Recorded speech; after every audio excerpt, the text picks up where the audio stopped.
के सिलेबस में जो है वो है रिफ्लेक्स। रिफ्लेक्स का नाम सुने हो? कौन सुना है? रिफ्लेक्स क्या स्पेलिंग होता है ना? REFLEX होता है, E होता है, रिफ्लेक्स। या ये जस्ट चेक कर लेना, रिफ्लेक्स। और रिफ्लेक्स का मतलब क्या समझते हो? हाँ, see that simple सा, it is automatic action of body without involvement of brain or conscious mind। बिना कॉन्शियस माइंड के यूज किए हुए तुम्हारा रिएक्शन हो जाए, वो रिफ्लेक्स कहलाता है। एग्जाम्पल मैं बता रहा हूँ तुमको, बाथरूम में नहाने जाओ, राइट, और तुम्हारा गर्मी का दिन हो, जल्दी से इसके पहले तुम्हारा छोटा बच्चा बाथरूम में नहाने गया था, गर्म वाला टोटी खोल के छोड़ दिया, राइट। जैसे गए झरना से पानी गिरा, गर्म पानी गिर रहा है, राइट, तो सबसे पहला एक्शन तुम्हारा क्या होगा? कूद के जंप करके इधर से उधर जाओगे।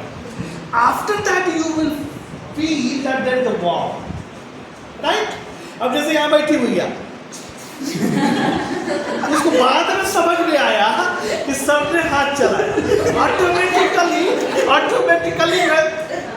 मतलब क्या नेचर ने हमें एक तरह से प्रोटेक्ट करने के लिए जो एक मैकेनिज्म ये बनाया है। लगातार आंख ये ब्लिंकिंग होते रहता है, क्या है? रिफ्लेक्स एक्शन है, राइट।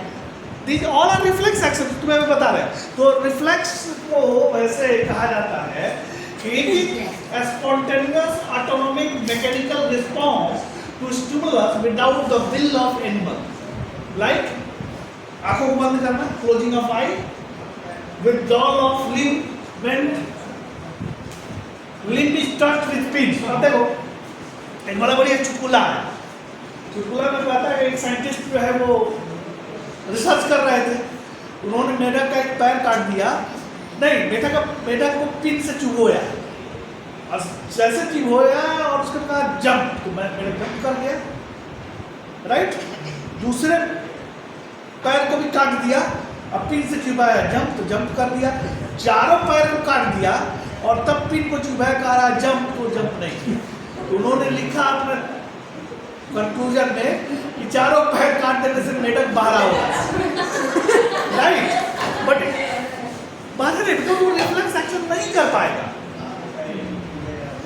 राइट, रिफ्लेक्स एक्शन वो नहीं कर पाएगा।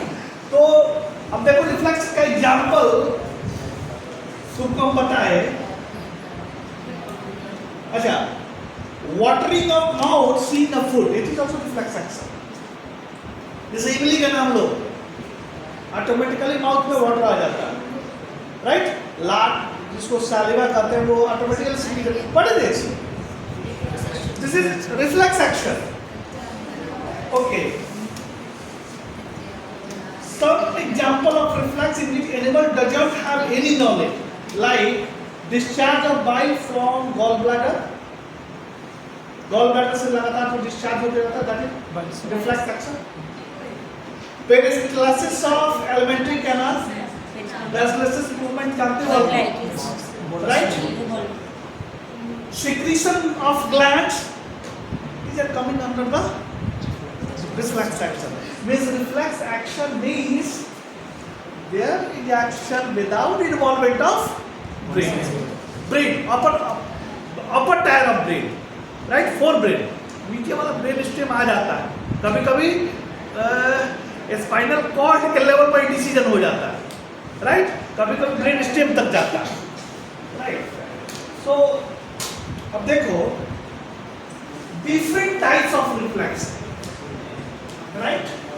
पहला रिफ्लेक्स का टाइप है, जो रिफ्लेक्स को डिफरेंट टाइप्स ऑफ रिफ्लेक्स है जिसको बांटा गया, एक जैसे डेवलपमेंट क्या था, तो बांटा गया on the basis of development, right. तो ये रिफ्लेक्स दो तरह का होता है, एक को कहते हैं unconditioned reflex,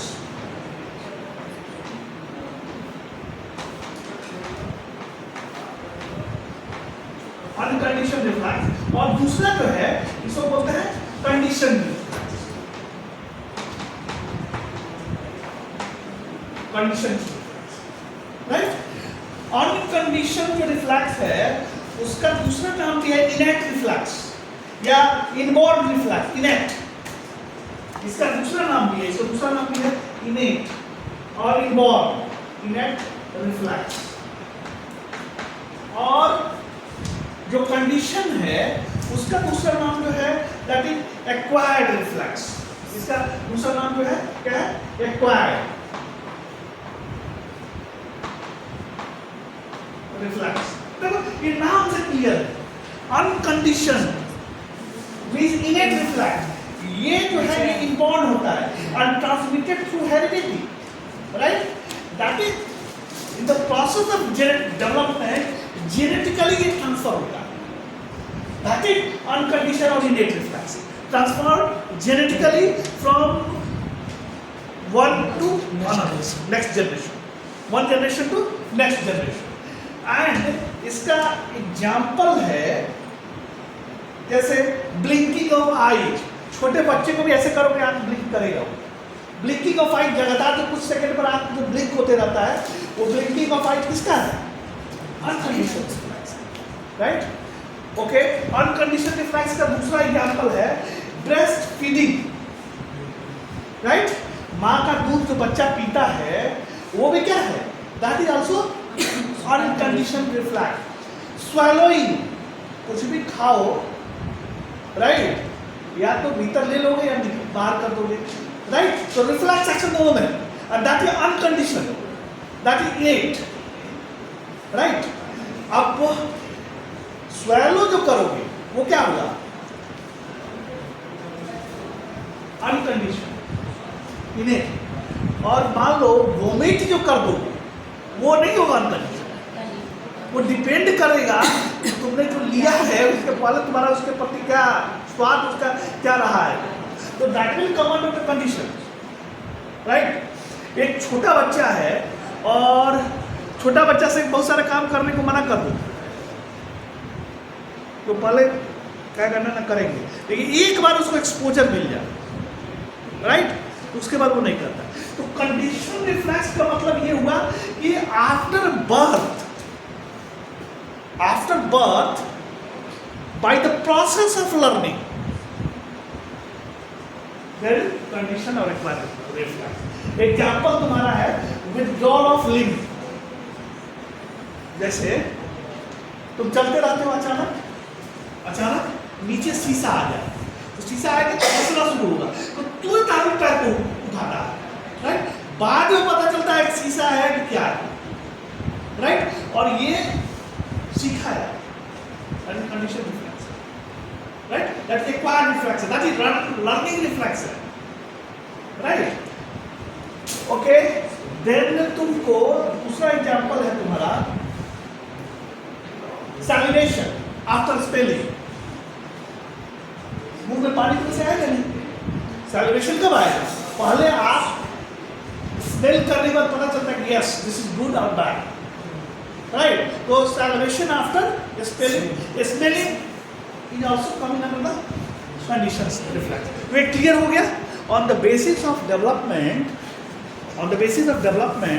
reflex divided two types, one is unconditioned reflex, another is conditioned reflex।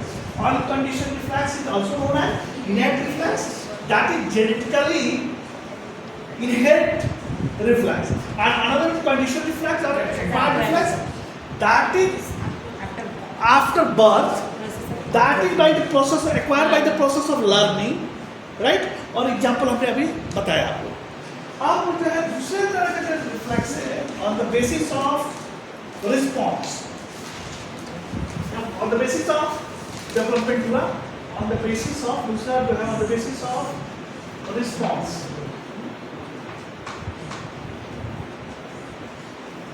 Reflex on the basis of response, और इसको जो है दो पार्ट बांटा गया, एक तो विसरल कहते हैं, दूसरा सोमैटिक कहते हैं। ये जो है दो पार्ट में बांटा गया है, एक तो कहते हैं visceral reflex, visceral reflex, right. और दूसरा जो है वो कहलाता है आपको सोमैटिक रिफ्लेक्स, विसरल रिफ्लेक्स, और दूसरा जो कहलाता है आपको somatic reflex, right. Visceral reflex जो है that is autonomic, right, and this is visceral response. Visceral का मतलब क्या? Deeper part of the body, and this response is autonomic. This response is autonomic, right? ये control action of smooth muscle, cardiac muscle, ये visceral reflex क्या है? Control action of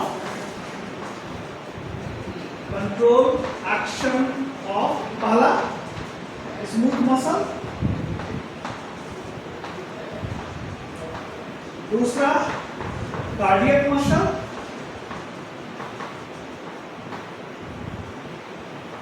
और तीसरा जो है that is glands.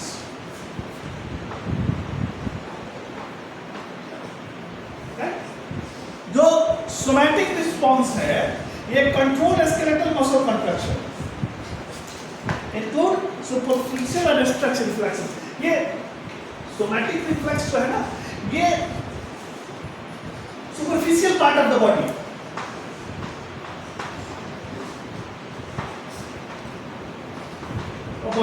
And control by skeletal muscle,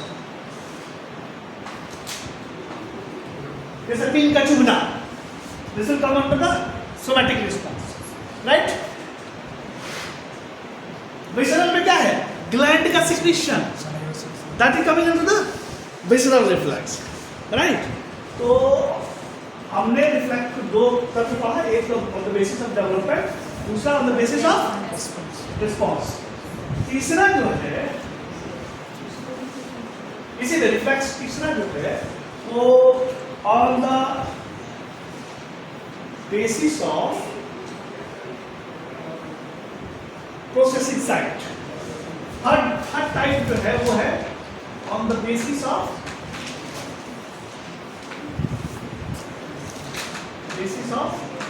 processing site,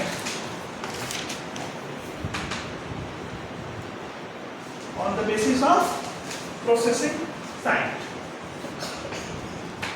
अब ये भी दो तरह का होता है, एक को कहते हैं that is spinal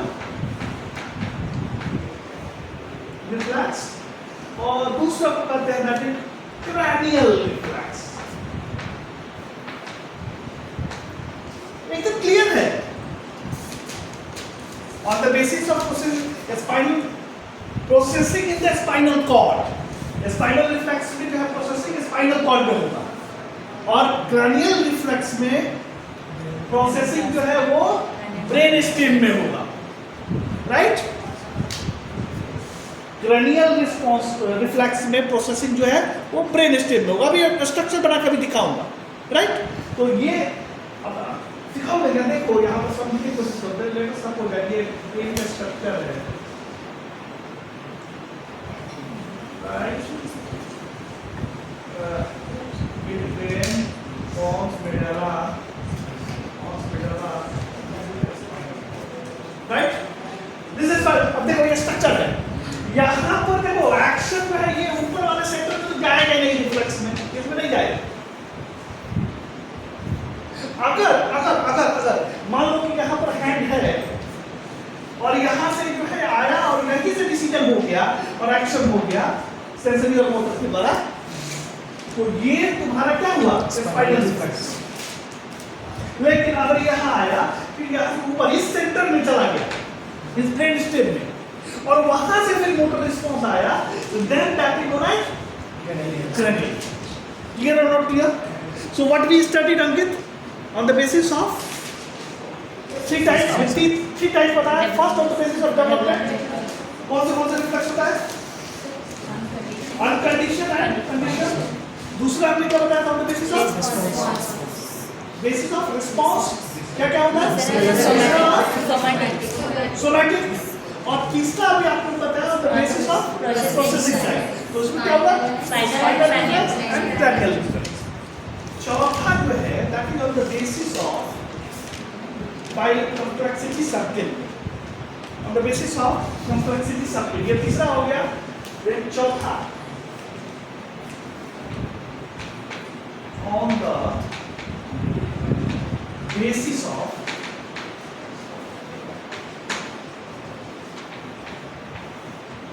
complexity circuit. अब इसको थोड़ा समझने की कोशिश करो what I want to say. See, ये तुम्हारा स्टैंडर्ड डायग्राम है जो तुम जानते हो, मिडग्रेड, मेटाला, spinal cord, right? Differently diagram. अब देखो ये यहाँ से यहाँ क्या है? Spinal cord, right? Spinal cord. अब देखो ये बहुत सारा होगा, ये डिफरेंट लेवल पर होगा, राइट? अब मान लो हम एक लेवल पे यहाँ इसका स्ट्रक्चर ऐसे बनाते हैं spinal cord.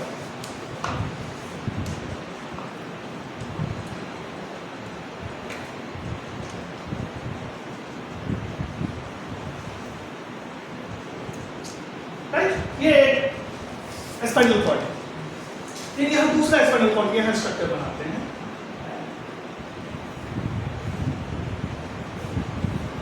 Out of proportion cross समझना। ये दूसरा स्पाइनल कॉर्ड का स्ट्रक्चर हो गया, राइट? फिर इसी तरह से हम तीसरा स्पाइनल कॉर्ड का स्ट्रक्चर बनाते हैं, राइट? स्पाइनल कॉर्ड यहाँ नहीं हो गया, यहाँ तो ब्रेन आ गया, ये ठीक है। दो स्पाइनल कॉर्ड यहाँ मान लो स्ट्रक्चर बनाए, यहाँ पर क्या आ गया? ये ब्रेन स्टेम आ गया, राइट? अब देखो, let us suppose that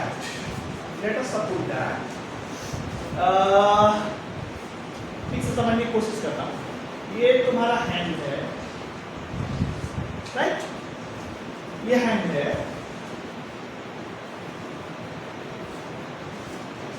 यहाँ से कोई रिस्पॉन्स जनरेट हुआ, let us suppose ये रिस्पॉन्स जनरेट हुआ, राइट?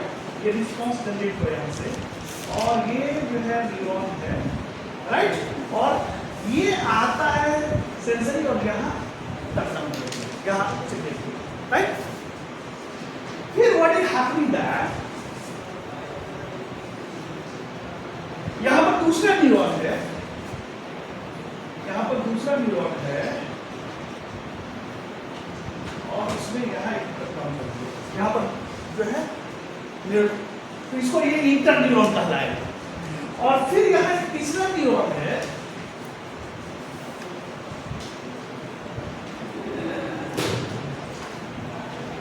यहाँ पर एक तीसरा न्यूरॉन है, और वो आगे यहाँ रिस्पॉन्स किया। तो देखो इसमें ये देखो कितना सिनेप्स बना है, देखो बताओ इसमें जो है कितना सिनेप्स बना है? 2। ये जो है रिसेप्टर आया इधर, या मतलब एक ही लेवल पर ये जो है, तो इसको कहते हैं that is monosynaptic, one synapse, इसको बोलते हैं मोनोसिनेप्टिक। अब देखो ये दो स्ट्रक्चर हमने बना दिया है, राइट? तो इसको ठीक करने के लिए क्या करते हैं? मोनोसिनेप्टिक के लिए इसी को बड़ा कर सकते हैं, इंटर न्यूरॉन नहीं। लेट अस सपोज दैट इसको मोनोसिनेप्टिक करने के लिए लेट अस सपोज दैट ये देखो यहाँ आया और यहीं से जो है जनरेट हो गया action, right? Here see that there is only one synapse. There is only one involvement of only one synapse, and this is known as monosynaptic reflex. This is known as monosynaptic reflex. अरे यहाँ देखो, let us suppose that यहाँ action ये आया और इसके बाद यहाँ से न्यूरॉन जो है, देखो यहाँ से न्यूरॉन जो है यहाँ पे, राइट? और फिर यहां से एक्शन होके कमिंग बैक और कमिंग बैक और हियर, और फिर यहां से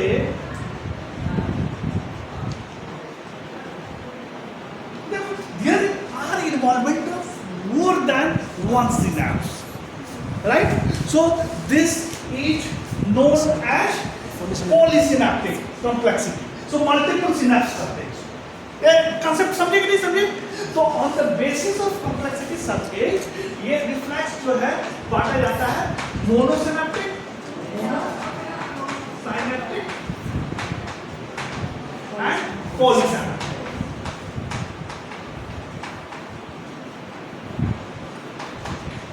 If only one synapse, this is monosynaptic. If more than one synapse, this is polysynaptic. So हमने अभी आप लोगों को रिफ्लेक्स को चार तरह से बांटा। एक on the basis of development, that is क्या हुआ उसका on the basis of development? Unconditioned and conditioned. Right? दूसरा on the basis of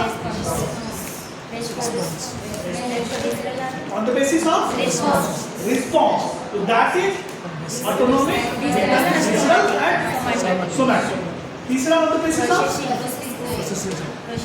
processing site. वो क्या होगा? Spinal and cranial synapse. चौथा on the basis of complexity of circuit. That is monosynaptic and polysynaptic. किसी किताब में monosynaptic, bisynaptic, trisynaptic इस तरह से टर्म दिया हुआ, एक ही में polysynaptic में यहाँ खत्म कर। Clear or not clear, Arish? How do you have? Try to understand. इसमें जो है रिफ्लेक्स के कौन-कौन प्रॉपर्टी होते हैं? कौन-कौन प्रॉपर्टी होते हैं? प्रॉपर्टीज ऑफ रिफ्लेक्स क्या कौन-कौन होते हैं? प्रॉपर्टी ऑफ रिफ्लेक्स क्या-क्या हो सकता है? बताओ। पहला क्या होना चाहिए? प्रॉपर्टी में पहला क्या होना चाहिए? क्या जरूरी है? सबसे पहले स्टिमुलस चाहिए ना? तो फर्स्ट ऑफ ऑल प्रॉपर्टी में पहला रिक्वायर्ड स्टिमुलस।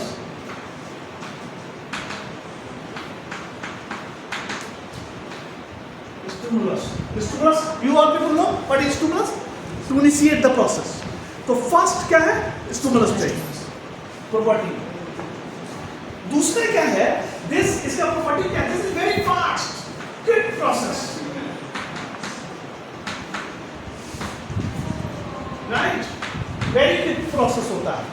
तीसरा इसका प्रॉपर्टी क्या है? This is involuntary, involuntary, not in the will of that animal, right? Involuntary. और चौथा that is stereotype. इसका क्या मतलब है? चौथा इसका प्रॉपर्टी है stereotype. Stereotype आपको बताएगा, I will have to that what meaning of stereotype means occur same way every time. Stereotype का मतलब होता है क्या कहा जाता है? ये तुम्हारा स्टीरियोटाइप जो है स्टूडेंट है, मतलब जैसे पहले था वैसे आज भी है वैसे आगे भी रहेगा, राइट? स्टीरियोटाइप एक्शन का क्या मतलब होता है? means occur same way every time. That action occurs same way every time. That is stereotypic action. So ये जो है प्रॉपर्टी है रिफ्लेक्स का। क्या क्या प्रॉपर्टी है? Stimulus necessary, then very fast process, then involuntary process and then stereotypic process, right? ये जो है फोर प्रॉपर्टी रिफ्लेक्स के है। अब देखो तुम लोगों को कंपोनेंट्स ऑफ रिफ्लेक्स पढ़ना जरूरी है। कंपोनेंट्स ऑफ रिफ्लेक्स क्या है?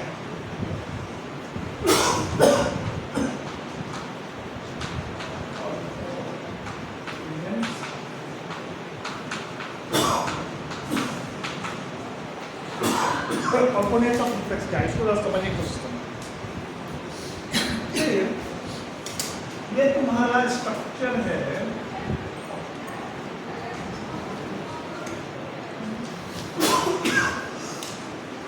स्पाइनल कॉर्ड को पानी मिल रहा है, इस ग्लास वाटर स्पाइनल कॉर्ड का क्रॉस सेक्शन, राइट?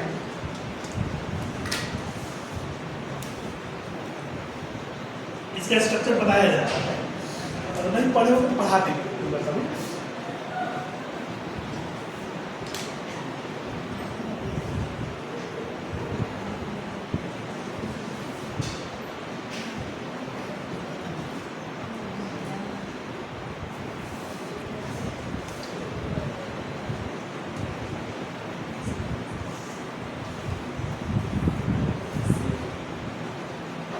इसका स्ट्रक्चर तुम लोग खुद जानने की कोशिश करना कि ये क्या है।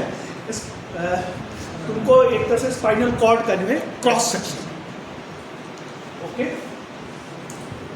Late us suppose that this is your और anybody arm, right.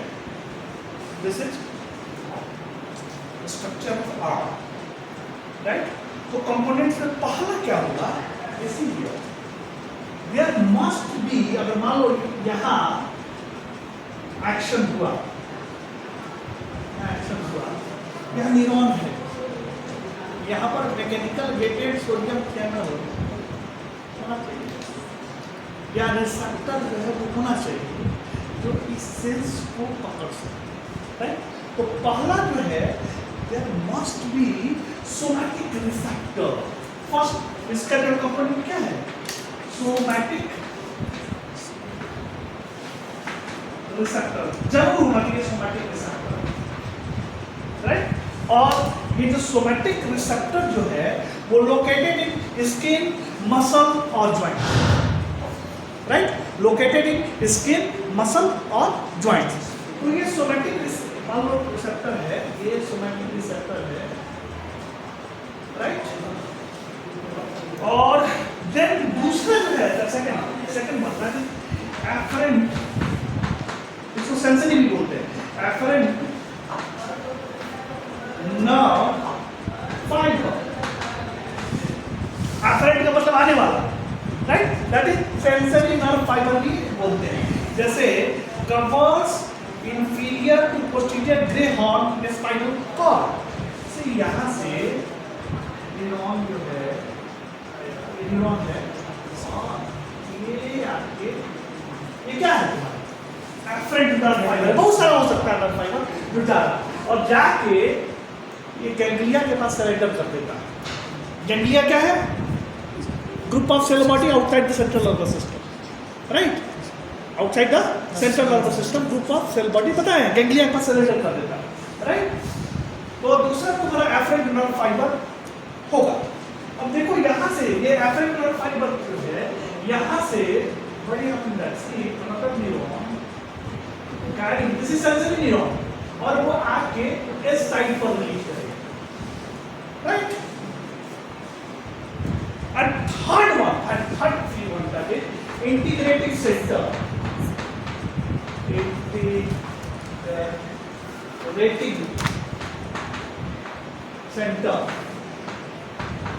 Integrating centre, right? Yeah, integrated center located in the spinal cord or brain stem gap between sensory input and motor commands, right? ये तुम्हारा ये integrating centre यहाँ भी हो सकता है यहाँ से ऊपर चला जाए, तो इंटीग्रेटिंग सेंटर कहाँ होगा, ब्रेन स्टेम में होगा, राइट। तो इंटीग्रेटिंग सेंटर जो है वो होना जरूरी है। तो यहाँ इंटीग्रेटिंग सेंटर के रूप में जो है यहाँ interneuron,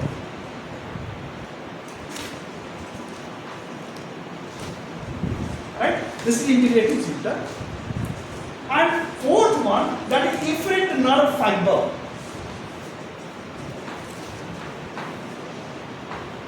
Means motor nerve fiber, right? Efferent nerve fiber means motor nerve fiber. अब ये जो है नर्व फाइबर में क्या है, मोटर नर्व है, यहाँ से ओरिजिनेट हुआ, दैट इज गोइंग यहाँ, that is efferent nerve fiber and that carry motor signal to effector, and fifth one that is effector.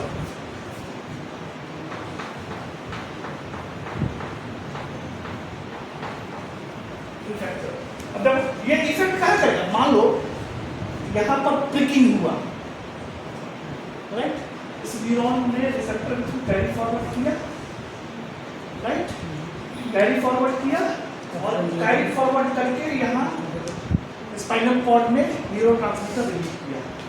यहाँ पर इंटरन्यूरॉन है, ये इंटरन्यूरॉन एक तरह से हमारा इंटीग्रेटिंग सेक्टर है, ये इंटीग्रेट किया, समझा चीज़ों को कि भैया विड्रॉ करना है, फिर इसने जो है यहाँ पर सिक्रीट किया, राइट। सिक्रीट करने पर ये क्या है, ये तुम्हारा जो है डिफरेंट नर्व है and that is also known as motor nerve. तो मोटर नर्व से कमांड जो आया और कमांड जो है यहाँ muscle skeletal muscle, right, that is effector. वहाँ पर कमांड जो है वो एक तरह से कमांड यहाँ दिया गया भैया एंड या जो मसल का है उसको विड्रॉ, राइट। तो ये सारी चीजें फ्लैश ऑफ, मतलब मिली सेकंड में ये सारी चीजें फटाफट हो जाता है, गेटिंग, मतलब सेकंड भी नहीं लगता है, रिएक्शन हो जाता है, राइट। और यही ये जो है ये कंपोनेंट्स ऑफ रिफ्लेक्स है, कंपोनेंट्स ऑफ रिफ्लेक्स कहलाता है, राइट। अब इसमें आता है what is reflex arc, reflex arc क्या है, रिफ्लेक्स आर्क क्या कहलाता है, reflex arc the structural and functional unit in the spinal reflex is termed as reflex arc।